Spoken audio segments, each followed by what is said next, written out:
Halo, assalamualaikum warahmatullahi wabarakatuh. Balik lagi nih sama aku Ulfa. Dan di video kali ini aku mau cerita tentang pengalaman aku tentang tanda-tanda kehamilan yang aku rasakan pasca aku operasi endometriosis. Nah, tapi sebelumnya aku mau nanya dulu nih ke kalian, apakah kalian sama kayak aku yang semenjak operasi kista endometriosis, setelahnya itu headnya itu jadi nggak teratur gitu? Nah, kalau misalnya kalian sama kayak aku udah punya nih jawabannya. Karena itu adalah hal yang aku tanyakan ke dokter aku pasca aku operasi gitu.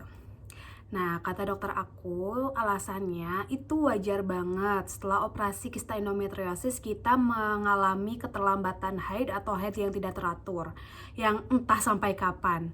Karena apa? Karena kan kista kita itu, terutama kista aku itu berada di indung telur, yang notabene-nya itu adalah pusat hormon gitu. Nah, di operasinya kista kita yang ada di indung telur itu sedikitnya itu mengambil cadangan sel telur kita dan menggores entah sebagian atau sedikitnya dari indung telur kita. Makanya hormon di indung telur kita juga otomatis terganggu. Makanya pasca operasi endometriosis wajar banget buat kalian yang headnya jadi nggak teratur atau belum head sama sekali. Nah, tapi gimana dong kalau misalnya pasca operasi pingin langsung hamil nih? Gimana caranya gitu kan? Yang menjadi pertanyaan kita. Sementara head kita aja nggak teratur gitu. Oke, di sini aku mau ngejelasin dulu buat kalian yang sudah melakukan operasi endometriosis, kalian pasti dikasih dua opsi gitu sama dokternya. Yang pertama itu kalian harus melakukan terapi lanjutan yang menggunakan suntik tapros atau bisa juga menggunakan Visen lagi selama 3 bulan untuk mencegah kekambuhan kista karena masing-masing orang itu tingkat keganasan kistanya tuh beda-beda. Yang kedua adalah tidak dikasih terapi lanjutan apapun seperti aku gitu. Aku tidak dilakukan terapi lanjutan apapun dan diperbolehkan langsung hamil. Nah, buat kalian yang disuruh boleh langsung hamil atau kalian yang sudah melakukan fase terapi selama 3 bulan atau 6 bulan itu, tapi headnya masih belum teratur pasca operasi, tenang aja. Aku juga sama, aku juga sebelum tahu aku hamil, aku sama sekali headnya nggak teratur gitu selama 4 bulan itu. Nah, pasca operasi aku kan kosong selama 4 bulanan, sekitar 4 bulanan. Selama 3 bulan aku LDR sama suami, dan 1 bulan di bulan keempat aku memutuskan untuk promil ke dokter karena aku juga pingin cepat hamil nih. Aku udah dioperasi dan pingin cepat hamil, tapi di situ yang jadi masalah saat aku ke dokter adalah jadwal haid aku yang masih belum teratur, kata dokter. Nah, dokter pun tidak bisa menentukan jadwal berhubungan kami kapan, karena biasanya kan promil suka dikasih jadwal berhubungan ya, selain obat-obatan penyubur. Nah, dokter tidak bisa memberikan tuh si jadwal berhubungan buat kami di masa subur, karena dokter pun tidak tahu masa subur kami kapan, masa subur aku kapan, karena jadwal haid aku tuh sama sekali nggak teratur. Tapi untuk masalah jadwal berhubungan ini, dokter menyarankan untuk berhubungan 2 kali sehari sepanjang masa kita subur gitu. Nah, gimana sih cara ngitung masa suburnya itu? Aku tuh selalu nge-tracking di aplikasi Flow. Tapi kalian juga bisa nonton video aku yang ini buat cari tahu apa aja sih vitamin kesuburan yang dokter aku kasih ke aku waktu promil, dan gimana cara berhubungannya, dan gimana cara nge-tracking kalian subur atau enggak. Tapi ternyata saat itu belum dikasih lagi, padahal aku udah telat berapa hari. Tapi ya kecewa sih, tapi ya udah, dari situ aku memutuskan untuk ya udah aku bakal stop dulu promil. Aku mau membenarkan dulu nih si jadwal aku yang berantakan, baru aku akan promil lagi. Tapi ternyata Pak, saat bulan depannya, saat aku berpikir untuk diam dulu sejenak, aku tidak akan mengikuti promil apapun, aku ingin membenarkan jadwal haid aku yang kacau balau ini.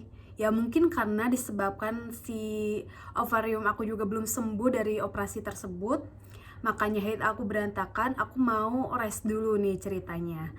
Tapi aku tetap mengikuti nih jadwal berhubungan aku sama suami aku di masa subur yang dikatakan dokter 2 hari sekali itu. Tapi nggak disangka-sangka ternyata bulan depannya tanpa diduga aku hamil. Alhamdulillah senang banget. Jadi buat kalian yang ngerasain nih kegalauan H2C kenapa jadwal menstruasi kita itu nggak teratur pasca operasi, coba nanti kalian lihat video aku yang ini, cobain aja cara-caranya, cobain juga minum obat-obatnya. Siapa tahu berhasil dan apa yang kita inginkan tercapai. Apa aja sih gejala-gejala yang aku rasain? Itu gejalanya seminggu sebelum aku telat haid ya. Badan itu rasanya tuh sakit banget, kayak apa ya? Sakit banget aja. Punggungnya, pinggangnya, ngerasa kayak orang sakit gitu. Terus yang kedua, aku batuk-batuk gitu, tiba-tiba batuk-batuk, tiba-tiba bersin-bersin. Aku malah nyangkanya di situ aku kena COVID gitu, badan meriang, kayak agak demam gitu kan. Nggak kepikiran sama sekali itu adalah tanda kehamilan, karena aku di situ kan emang nggak mikir mau hamil dulu kan, karena mau membenarkan si jadwal haid aku yang kacau balau tadi. Nah, lalu sehari sebelum jadwalnya haid aku, malamnya aku ngerasain kram perut yang kayak diremes-remes. Aku kan juga baca-baca kan, kalau misalnya tanda-tanda kehamilan itu kramnya itu di salah satu sisi perut bawah aja. Tapi kalau misalnya aku itu kayak kramnya di semua perut bawah, kayak mau haid aja, kayak gimana rasanya.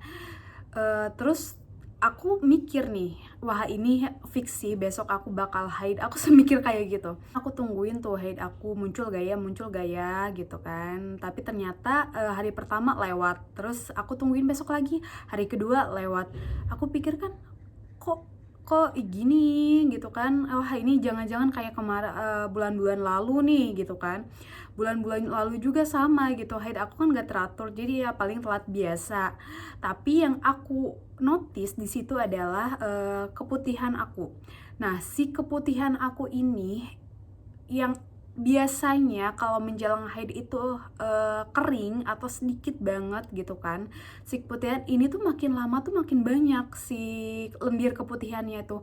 Mohon maaf ya kalau misalnya menurut kalian ini jorok. Jadi kayak kalau misalnya kalian cebok gitu, kalian bisa ngerasain si lendir itu terus ada gitu, nggak hilang-hilang walaupun kalian cebok-cebok terus.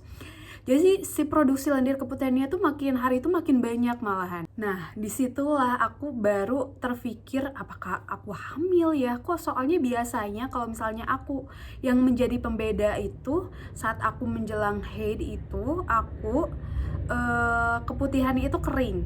Sementara ini kok makin lama makin banyak si lendir keputihannya itu, bisa ditarik, warnanya putih bening gitu kan.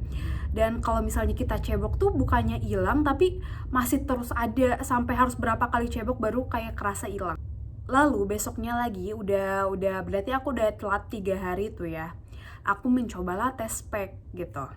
Nah, tapi ternyata alhamdulillah garis 2 yang aku dapatkan saat itu, yang belum pernah aku lihat sama sekali, kayak Masya Allah, tabarakallah, aku deg-degan, bergetar banget gitu rasanya tuh. Masya Allah, alhamdulillah, ternyata emang semua tanda-tanda kemarin itu hamil aku. Dan telat 3 hari itu garisnya tuh udah jelas banget, gak ada samar-samarnya sekali, jelas banget aku telat 3 hari dari jadwal aku harusnya haid. Karena jadwal haid kita yang belum teratur saat setelah operasi itu menjadi harapan kita juga kan. Kalau misalnya ini tuh tanda kehamilan atau tanda mau haid sih, ya mungkin nanti aku bakal bikin video. Di video aku selanjutnya mau nge-compare tanda kehamilan atau tanda haid yang aku alami dulu ya.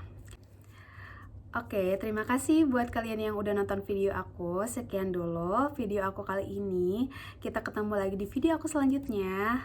Jangan lupa like, comment, dan subscribe supaya channel aku semakin berkembang dan bisa bermanfaat buat kalian. Terima kasih. Assalamualaikum warahmatullahi wabarakatuh.